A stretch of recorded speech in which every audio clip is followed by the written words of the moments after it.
जय हो रे, कर भगतों का कल्याण तुम्हारी जय हो रे, भक्तों का कल्याण तुम्हारी जय हो रे।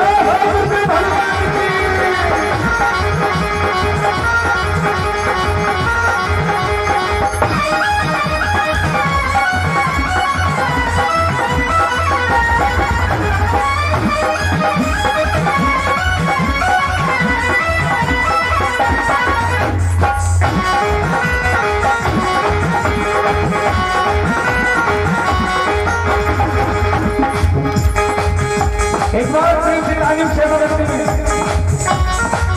हरे गुरुवर मेरे बड़े ही निराले, गुरुवर मेरे बड़े ही दयालु, बड़े ही निराले जग के हैं प्यारे, बड़े ही निराले जग के हैं प्यारे, प्यारे बड़े ही निराले जग के प्यारे, बड़े ही निराले बच्चे का भी तुम्हारी है हो, इस बात को जो ज्ञान तुम्हारी जय हो, अपने भूले को दो ज्ञान तुम्हारी जय हो, मेरे भगवान की तीन लोक नवखंड में गुरु से बड़ा न कोई, तीन लोक। बोलिए परमहंस जी महाराज की। गुरुर्ब्रह्मा गुरुर्विष्णु गुरुर्देव महेश्वरा, गुरु साक्षात् परब्रह्म तस्मै श्री गुरुवे नमः। ज्ञान मूलम गुरु से हमारे संत पधारे हैं, इन संतों का हम बार बार अभिनंदन करते हैं। हमारे संतों ने हर प्रकार से आपको समझाने की कोशिश की। देखो, अपन पढ़ते हैं कि संत बड़े परमात्मा शीतल जिनके अंग, और तपन बुझावे और की दे दे अपने अंग। संत बड़े परमात्मा होते हैं, इनके अंग भी शीतल होते हैं। जब तुम्हारे अंदर जो तपन भरी है, तुम्हारे अंदर जो तपन भरी है, तपन किसकी? तीन गुणों की तपन, काम क्रोध मद लोभ मोह की तपन, चित्त मन बुद्धि अहंकार की तपन, ये कई प्रकार की तपन जो आपके अंदर भरी है। ये तपन जो है आपको जो है वास्तविकता की तरफ नहीं जाने देती। वास्तविकता क्या होती है? हम आप संसार में जो है मानव जन्म लेकर के आए, कहते कि बड़े भाग्य मानुष तन पावा, बड़े भाग्य से ये मानुष तन पाया। सूर्य सदग्रंथ में गावा, जिन देवी देवताओं की तुम पूजा वासना करते हो, वो भी इस योनि के लिए तरस रहे। कभी आपने विचार नहीं किया कि जिन देवी देवताओं की हम पूजा कर रहे हैं, वो तो जो है हमारी योनि के लिए तरस रहे और हम उनकी पूजा कर रहे हैं। यही जो है इसी की तपन बढ़ती है। इसकी तपन से अज्ञानता जो है शरीर में पौड़ती है। अज्ञानता से जो है हमारे ऊपर काम क्रोध मतलब वो हावी हो जाते हैं। इसी को बुझाने के लिए संत लोग जो है अपने शीतल अंगों का जो है सदुपयोग करते हैं, आपके लिए प्रयोग करते हैं कि आपको शांति मिले, आप शांत हो जाएं, आपकी तपन बुझ जाए। ये संत लोग कोशिश करते हैं। मन वाणी वचन से अकेला जो पेट नहीं भरता, पेट तो ज्ञान से ही भरेगा। जैसे कि अब भूखे हैं तो भूखे के लिए भोजन चाहिए, निद्रा वाले के लिए निद्रा चाहिए, प्यासों को पानी चाहिए। तो जब तक हमें वास्तविक ज्ञान नहीं मिलेगा, यथार्थता नहीं मिलेगी, तो तब तक हमारा कल्याण संभव नहीं है। आपको मालूम होना चाहिए कि यह संसार में जो है ईश्वर के नाम पर भी जो है व्यापार हो रहा है, संपूर्ण व्यापार हो रहा है। मैं आपको सत्य कह रहा हूँ। ईश्वर के नाम की भी दुकानें लगाए बैठे, बहुत बड़ी बड़ी दुकानें लगी है। आओ आओ, हमारी दुकान पर मिठाई बहुत अच्छी है। माने हमारे पास सच्चा ज्ञान है और सबके पास झूठा है। माने वो कहेंगे कि हमारा ज्ञान सच्चा है। अरे मेरे प्यारे भाई, ज्ञान माने जानना होता है, जानना कोई झूठा सच्चा नहीं होता। ज्ञान तो यथार्थ होता है, ज्ञान कोई झूठा सच्चा नहीं होता। ईश्वर कोई झूठा सच्चा नहीं होता, वो तो यथार्थ होता है। यूं का क्यों होता है? और उसको जानने के लिए हमें ये मानव योनि प्राप्त हुई है कि हम उसे जाने। क्यों जाने? उसके जानने से हमें क्या मिलेगा? माने ईश्वर को हम क्यों जाने, हमें ईश्वर को जानने से क्या मिलेगा, ये प्रश्न है बहुत बड़ा। माने जो है ईश्वर को इसलिए जाना जाता है कि ईश्वर के जानने से हमारा आत्म कल्याण हो। आत्म कल्याण क्या होता है, हर बात समझ लेना चाहिए। आत्म कल्याण किसे कहते हैं? आत्मा तो सत्य है, आत्मा तो नित्य है, उसका कल्याण काय का, वो तो स्वयं कल्याणमय है। कभी विवेक नहीं लगाया, कभी विचार नहीं किया कि जब आत्मा सत्य है, आत्मा नित्य है, आत्मा निरंतर है और सत्य के ऊपर कटु सत्य है, फिर उसका कल्याण किस बात का? यही प्रश्न है ना, यह सबसे बड़ा प्रश्न है। यह प्रश्न जो है हल हो जाना चाहिए। जब तक यह प्रश्न हल नहीं होगा तब तक हमारा जो है कल्याण नहीं होगा। देखो, मैं एक बात बताऊं कि ज्ञान भी दो प्रकार से बखान होता है, एक नीरस रूप, एक रस रूप। तो नीरस रूप जो है वो होता है जो वास्तविक मनमानी के द्वारा हम जो है जीवों को समझाने की और जनाने की कोशिश करते हैं। और जो है रस वाला वो होता है कि जो हम जो है संगीतमय की तरफ, संगीत की तरफ से, संगीत के द्वारा हम कोशिश करें। तो संगीत के द्वारा आदमी भौतिक आनंद जरूर ले सकता है, लेकिन समझने में कठिनाई होती है। लेकिन जो ये ज्ञान मार्ग है, इससे जो है मानव जल्दी समझ लेता है। तो अब मैं कह रहा था कि आत्मा का कल्याण है।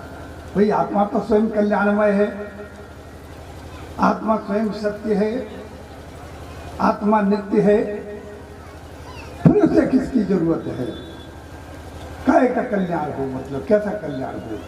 ये बड़ी भारी ऊंचा प्रश्न है, ये समझने की जरूरत है। ये समझ गए तो आप सब तो समझ गए, जब तक ये नहीं समझे तो कुछ नहीं समझ पाओगे। इसीलिए समझना बहुत जरूरी है कि आत्मा का कल्याण क्या है। अब मैं बताऊंगा आपको, डिटेल में बताऊंगा, भले थोड़ा बहुत टाइम ज़्यादा लग जाए, लेकिन मैं कोशिश करूंगा आपको समझाने की। देखो, आत्मा मल विक्षेप आवरण से ढक चुकी है। आत्मा आपकी, माने आप स्वयं आत्मा हैं। आप मल विक्षेप आवरण में इतने ढक चुके हैं, इतने ढक चुके हैं कि आपको अपनी पराकाष्ठा का ज्ञान ही नहीं रहा कि मैं क्या हूं। आपको पता ही नहीं है कि हम कौन हैं, हम काहे के लिए आए, हमें क्या करना है, क्या समझना है, क्या जानना है, क्या नहीं जानना है। कतई इस बात की तरफ ध्यान आपका बिल्कुल नहीं गया। मेरे प्यारे भाई, ये बात समझ लो कि जो ये मल विक्षेप आवरण जो आपके ऊपर जो है जम गया है, इससे जो आपकी पराकाष्ठा नष्ट हो चुकी है। जैसे कि आपका जो है अग्नि धुआं से ढक चुकी है, बादल से, बदली से, माने जो है सूर्य ढक चुका है, ऐसे ही आपकी पराकाष्ठा ढक चुकी है। मन आप कहोगे ये तो बहुत छोटी बात है, जाए तो हम जानते हैं, ये तो मैं भी जानता हूं कि आप जरूर जानेंगे, लेकिन वास्तविक जो है इसको कोई माई कलाल हटा नहीं पाता है। जो हटा लेगा उसे विरक्ति अवश्य आएगी। जो इसको हटा लेगा उसको विरक्ति जरूर आएगी। माने अभी हमारे ये गायक लोग गा रहे थे क्या गुरु का वचन सत्य होता है, और सत्य हो जाता है। गुरु का वचन सत्य कब होगा? जब वो गुरु बने। घुमाने अंधकार घुमाने प्रकाश। जब तक उसका वो अंधकार नहीं हटेगा, मल विक्षेप आवरण नहीं हटेगा, तो उसकी पराकाष्ठा जागृत नहीं होगी। जब उसकी पराकाष्ठा जागृत नहीं होगी तो वो तो अंधकारमय है। माने उसके शीतलंग कहां से होंगे? उसके शीतल अंग नहीं होंगे। शीतल अंग उसी के होंगे। तो ये तो तमाम जो ऋषि मुनि जो जंगलों में बेचारे जो डले रहे, तो वे काहे को डले रहे? उनका नहीं हटा। विश्वामित्र जी जाए 10,000 वर्ष बैठे रहे, तपस्या करते रहे, उनका मतलब से पावन नहीं हटा। तो आप कहां से हटा लोगे इतनी देर में? और वैसे अगर आप जानने की जो है अपनी ठान लें कि मैं जानूंगा और जान के रहूंगा, अगर आपका ये संकल्प है मजबूत, आप दृढ़ संकल्पी हैं कि मैं जानूंगा, तो मेरे प्यारे भाई जानने के लिए कोई देर नहीं लगती। आपको मैं जो है भागवत की बात सूक्ष्म में बता दूं, डिटेल में नहीं, आपका समय नहीं लूंगा फालतू। माने जो है क्योंकि आप किसी तरीके से जान तो लें, आपको मालूम होना चाहिए कि अष्टावक्र जो है कितना दुखी था, और रोजाना जो है इतना बड़ा दुखी था, कहीं स्वप्न देखता था, कहीं कुछ करता था, कहीं कुछ करता था, और बड़ा परेशान था। और बाकी गुरुजन जो है शास्त्रार्थ करा करके जो है तमाम ऋषि मुनियों को जो है जेल में डलवा रहे थे, या जो है उनको पानी में डुबा करके मरवा रहे थे। वो भी उसको पीड़ा थी। राजा जनक को ये भी पीड़ा थी कि मैं राजा हूं, मेरे द्वारा ये सब के सब मारे जा रहे हैं, इसका पाप तो मुझे लगा, क्योंकि मैं राजा मैं हूं। क्योंकि वो जो है बंदी ऋषि अपनी मान बढ़ाई के लिए, आज जो है सबसे ज्यादा संत आपको मान बढ़ाई में मिलेंगे। कंचन तजना सहज सहज त्रिया का नेह, और मान बढ़ाई ईर्षा तजना दुष्टर दोष। ये मान बढ़ाई नहीं छोड़ी जाती है। आदमी सब कुछ त्याग देता है, लेकिन मान बढ़ाई नहीं छोड़ पाता है। अगर मान बढ़ाई छोड़ दे वो, तो जानने के लिए कोई कठिनाई है ही नहीं, बहुत सुगम है, सहज है, सरल है, कोई कठिन थोड़ी है। जानना कोई कठिन नहीं है, और मानना वो बड़ा कठिन है, और कठिन काम को कर लेते हैं, लेकिन जानना बड़ा सहज है, उसे जान नहीं पाते। क्यों नहीं जान पाते? अब बात आई जानने की। वो इसलिए नहीं जान पाते कि जानने की जगह पर पहुंच नहीं पाते। जो जानने की जगह है, जो जनाने वाले जिनके शीतल अंग होते हैं, जो तपन बुझाने वाले महान पुरुष होते हैं, उनके पास तक पहुंचने की जो क्षमता नहीं होती, और पहुंच भी जाते तो समझ नहीं पाते।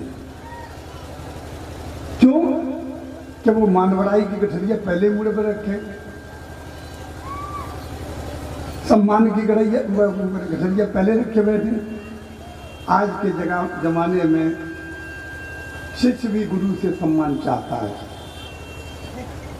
जैसे कि जो बेटा बाप से सम्मान चाह रहा है, छोटा भाई बड़े भाई से सम्मान चाह रहा है। ये बड़ा दुर्भाग्य, इसी का नाम कलयुग है। कलयुग सिर्फ उन्हीं के लिए कलयुग है जो वास्तविकता नहीं जानते।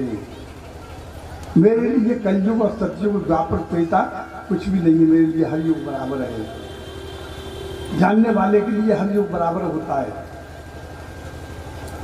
क्यों? वो तो जानने वाला है। तो इसी तरीके से जो जनाने वाले हैं, यथार्थ को जनाने वाले हैं, जो हमारी पराकाष्ठा पर पहुंचाने वाले हैं, वहां तक हम पहुंचे नहीं, और पहुंच भी गए तो वो पाप की गठरी ने छोड़ पाए हम। मानवराई नहीं छोड़ सके। मानवराई सबसे बड़ा पाप है, इससे बड़ा कोई पाप नहीं है। मैं आपको सत्य कह रहा हूं। कितना बड़ा पाप है कि बंदे ऋषि ने हजारों ऋषियों को जो है जेल में डलवा दिया, मरवा दिया। राजा जनक के दरबार में मैंने इतना अंधा हो गया मानवराई में कि वो शास्त्रार्थ कर करके जो है सभी को उसने हरा दिया और सबको जेल में डलवा दिया। तो राजा जनक परेशान था बेचारा कि भाई यथार्थ क्या है, मैं कैसे जानूं, कहाँ जानूं। बात है कहें बंदी ऋषि से तो वो अपने बैठी जुट के बना दे यार, तो बड़ा परेशान है बेचारा। समझो मेरे प्यारे भाई, जब वो कहते हैं कि अति सर्वत्र वर्जित है, अति का नाश होता है और उसके पापों का नाश हो गया, पापों का गला फूट गया। राजा जो है जनक ने जो है अष्टावक्र के पिता कांडो ऋषि को जेल में डाल दिया। जब कांडो ऋषि जेल में गिर गए तो मां सुजिता के पास जो है वो बालक पल रहा है। अष्टावक्र की उम्र सिर्फ जो 5 वर्ष की थी। अष्टावक्र जी 5 वर्ष की आयु में, शांत हो जाओ भाई, थोड़े शांत हो जाओ। मैं समझ रहा हूँ कि टाइम हो रहा है, इसलिए आपको विजिट करिए, बैठ जाओ थोड़े से। अब मैं थोड़ी ज़्यादा लंबी नहीं कहूँगा, थोड़े टाइम दूंगा आपका, ये बात पूरी हो जाए क्योंकि टाइम ओवर हो चुका है। बोलिए सदगुरुदेव भगवान की। हाँ, तो अष्टावक्र जी उनके बाप जेल में चले गए, कांडो ऋषि। कांडो ऋषि जेल में चले गए और भी जेल में जा रहे रोजाना। वो बालक जो है अष्टावक्र 5 वर्ष का, वो बच्चों में खेलने के लिए गया। मैं आपको थोड़ा समय लूंगा, ज्यादा नहीं लूंगा, मैं इसीलिए बता रहा हूं कि आपकी समझ में आ जाए। कथाएं तो आप रोज पढ़ते हो, लेकिन कथाओं का मतलब समझो। तो वो जो है बच्चों में खेलने के लिए गए अष्टावक्र जी, तो उन बच्चों ने जो है मना कर दिया अपने गोद में खिलाने से कि चल चल भाग, यहाँ से भाग, तू भाग यहाँ से। भाई तेरा पिता कैदी है राजा जनक के यहाँ, हम कैदी के, अपराधी के पुत्र को अपने गोद में नहीं खिलाएंगे, तू यहाँ से भाग। तो कहते ना, मैंने पहले ही कहा कि मानवराई लोगों से नहीं छोड़ी जाती है। मानवराई बड़ी कठिन चीज होती है। वो मानवराई की गठरिया लेके अपनी माँ के पास रोते हुए आए और कहने लगे, माँ हमारे पिता कहाँ हैं? बोले बेटा तुम्हारे पिता तो जेल में बंद हैं। बोले भैया आज्ञा दो हमको और हमारे सर पे हाथ रख दो, हमारी तुम गुरु बन जाओ। देखिए मैं आपको बता रहा हूँ बात एक सबसे बड़ी महत्वपूर्ण,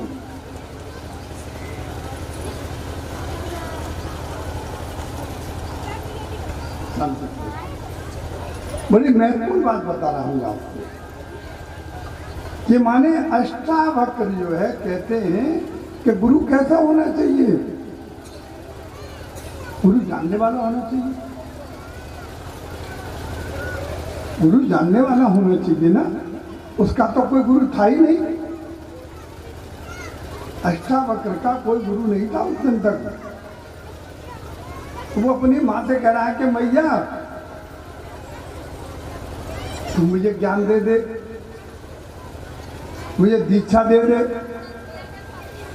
मैं राजा जनक के दरबार में जाके अपने पिता की बलि छुटाऊंगा।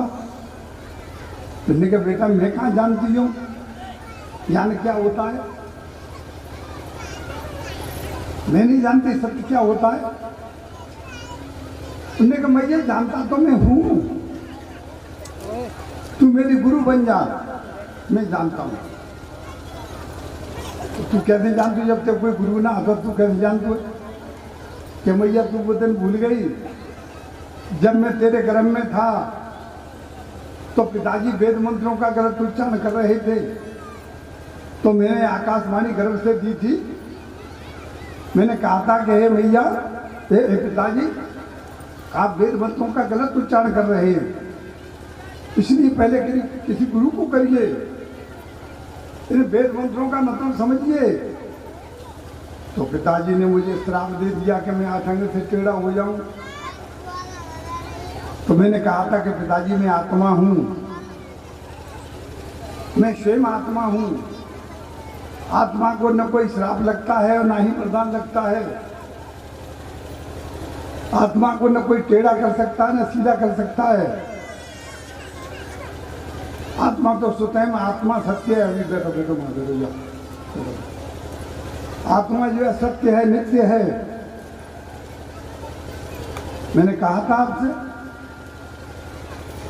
तो मैया मैं जानता हूं उसको, केवल मेरा कोई गुरु नहीं है, तू मेरी गुरु बन जा। तो माँ ने जो है आरती उतारी, गुरु बन गई।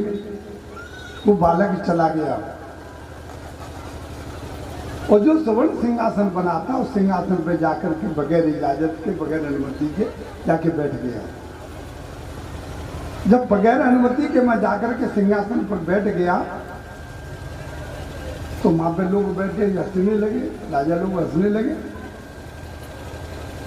वो हंसने लगे तो वो ताली ठोक के हंसने लगा। अच्छा वक्त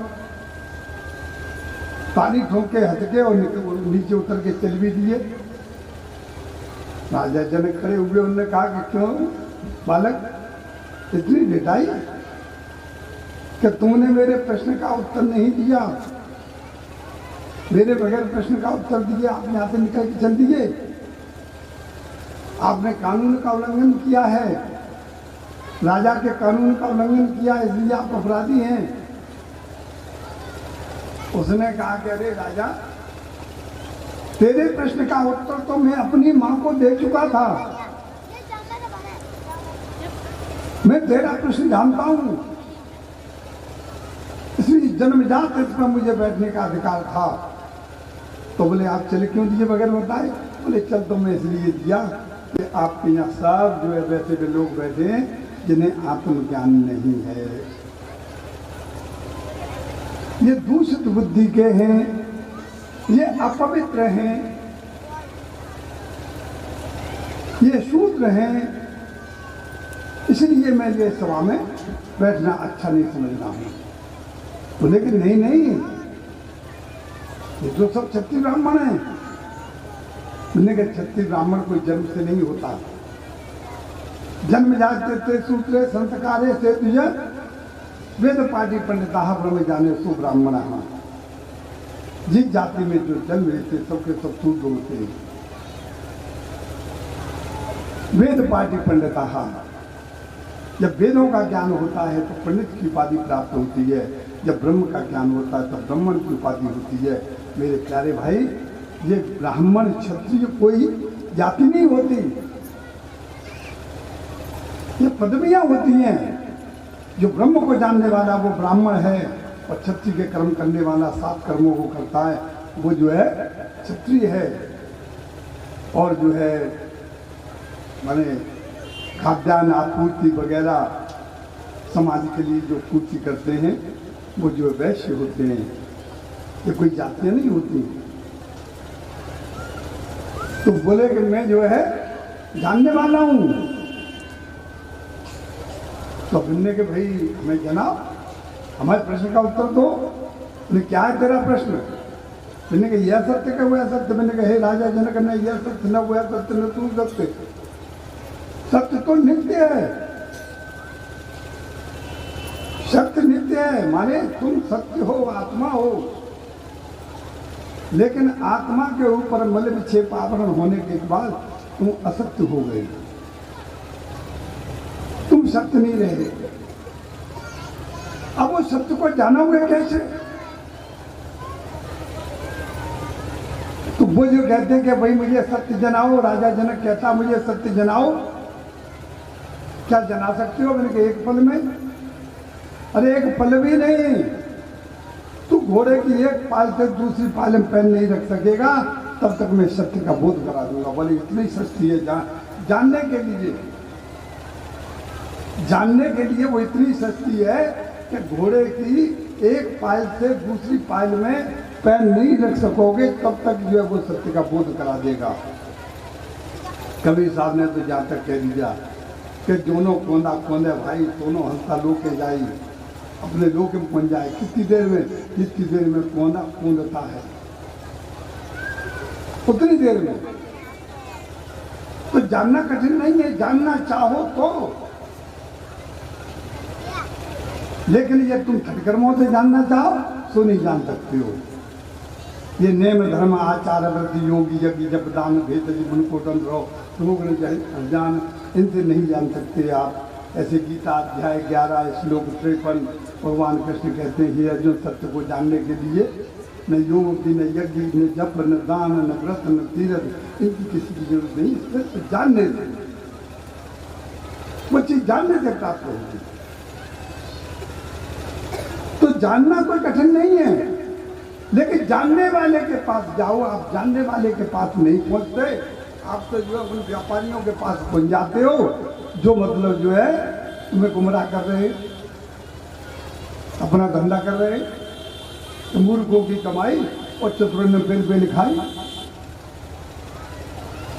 मूर्खों की कमाई चतुरों ने पेल पे लिखाई। तो आप तो जो है मन उन चतुर लोगों के पास जा रहे हो। चतुरों पे ज्ञान नहीं होता,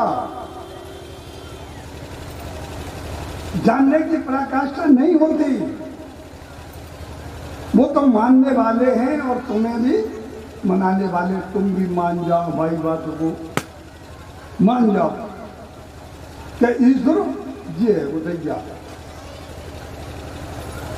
माने तुम्हें वो मना रहे हैं और खुद भी मान रहे हैं, तुम भी मना रहे। इसलिए मेरे प्यारे भाई जानने वाले के पास जाओ, मानने वाले के पास मत जाओ। मानने वाले के पास आपको कुछ भी नहीं मिलेगा। मैं आपसे सत्य कह रहा हूं, अगर आप जो है ऐसे भटकते रहे जीवन बर्बाद हो जाएगा। अच्छा फिर अब बात आई कि कल्याण की बात आई। कल्याण किसका? आत्मा का। कैसे कल्याण? कि मैं फिर से मनुष्य होनी प्राप्त करूँ। मैं सूक्ष्म में बात कर रहा हूँ क्योंकि टाइम ओवर हो चुका है। मैं सूक्ष्म में बात कर रहा हूँ। माने जानने के लिए है तो एक पल की जरूरत, लेकिन एक पल तब हो जब हम जानने वाले के पास जाएं। जानने वाले की परीक्षा कैसे होगी कि जानने वाला है? जानने वाले की परीक्षा जो डायरेक्ट जानने की बात करेगा। लेकिन वो आपको तमाम गुमराह कर रहे हैं, कह रहे हैं गाली भी ले रहे हैं, छाती ठोक रहे हैं, बोले कि हम तुम्हें जना देंगे। बोले कैसे जानोगे? बोले कि जो है मंत्र जाप करो। बोले कोई पंचनाम बता रहा है, कोई जो है ढाई नाम बता रहा है, कोई कछु महामंत्र बता रहा हो, कोई कछु महामंत्र बता रहा हो। लेकिन मैं आपको एक परीक्षा के लिए बात आपसे बता दूं कि ये मनवाणी में कोई भी मंत्र नहीं होता जो हम जो है उसको प्राप्त कर सकें। दो प्रकार की ईश्वर की उपाधि होती है, एक नाम रूपी ईश्वर, एक रूप रूपी ईश्वर। जो नाम रूपी ईश्वर होता है वो जाना जाता है, माना नहीं जाता, और मनवाणी से परे है। वो मनवाणी से अत्यंत परे है, तीनों अवस्थाओं से परे है, सभी वाणियों से परे है। वो जानने वाली चीज है। तो जो मनवाणी से आपको जनाए, तंत्र मंत्रों में नहीं भटकाए, अवस्थाओं में नहीं भटकाए, पंचनाम दशनाम चार नाम इनके जो है इनके जाप करने से ईश्वर नहीं मिलता। मैं आपको सत्य कह रहा हूं, क्योंकि ये तो जागृत अवस्था के विषय है। कि हम दोनों जागृत हैं तभी तो पंचनाम जाप करेंगे। हम जागृत हैं तभी तो हम जो है ढाई अच्छी जाप करेंगे। जब हम जागृत अवस्था में तभी तो हम 12 अक्षर का नाम जाप करेंगे। जब हम जागृत अवस्था में तभी तो हम माने जो है पंचाक्षर मंत्र का जाप करेंगे। माने कुछ भी हम करेंगे वो जागृत अवस्था में करेंगे, और जागृत अवस्था में ईश्वर की प्राप्ति नहीं होती, ईश्वर नहीं जाना जाता। जागृत अवस्था के परे ईश्वर जाना जाता है। ईश्वर जो है तुरीय अवस्था में जाना जाता है। अतीत में उसका साक्षात्कार होता है। तुरीय अवस्था कैसे प्राप्त होगी भाई? तुरीय अवस्था आपके मनमानी से प्राप्त नहीं होगी, मंत्रों से नहीं होगी, वो शरीर के अतिक्रमण करने से होगी। और शरीर का अतिक्रमण करना कोई कठिन नहीं है, बहुत सुगम है, बहुत सहज है। मेरे प्यारे भाई, सब साधन आपके पास हैं, आप थोड़ा जानने की कोशिश करो। आप मैं एक बात बता, मैं आपको थोड़ी सी बात एक और थोड़ा समय ले लूं, 2 मिनट का है? सूचना देना। प्रेम से बोलो सतगुरुदेव भगवान की। हाँ, गुरुदेव भगवान का सत्संग चल रहा है।